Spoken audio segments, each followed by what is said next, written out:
बिनती बतोहरा से सुना मोरे चाची,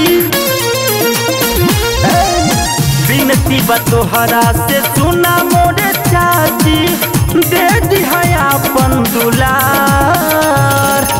वोट मांगे बबुआ तोहार हे चाची हो, वोट मांगे बेटा बा तोहार, वोट मांगे बेटा बा तोहार हे चाची हो, वोट मांगे बबुआ तोहार। वार्ड नंबर 15 से भाजपा से समर्थित प्रत्याशी श्री राजू रंजन चौधरी जी का कहना है कि विकास की गंगा बहाऊंगा, कि विकास की गंगा बहाऊंगा। जब मैं जिला पंचायत सदस्य बनूंगा तो केवल मैं ही नहीं, मेरे क्षेत्र का हर बच्चा जिला पंचायत सदस्य होगा।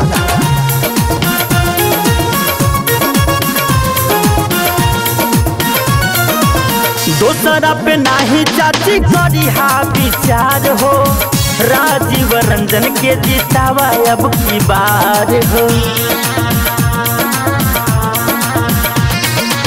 दोसरा से होई नहीं कवनो सुधार हो, माता सरोज के जिताई अब की बार हो।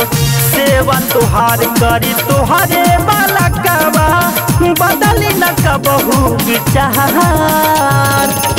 वोट मांगे बबुआ तोहार चाची हो, वोट मांगे बेटा बा तोहार, वोट मांगे बेटा बा तोहार चाची हो, वोट मांगे बबुआ तोहार। जहाँ सड़कें नहीं बनी है वहाँ सड़कें बनवाने का काम करूँगा, जहाँ बिजली नहीं पहुँची है वहाँ बिजली पहुँचाने का काम करूँगा। जिले को 1 नंबर पर लाना, गांव को 1 नंबर पर लाने का काम करेंगे। तो मेरे प्रिय भाइयों, अब की बार राजीव रंजन को भारी मतों से विजयी बनाना है मेरे दोस्तों।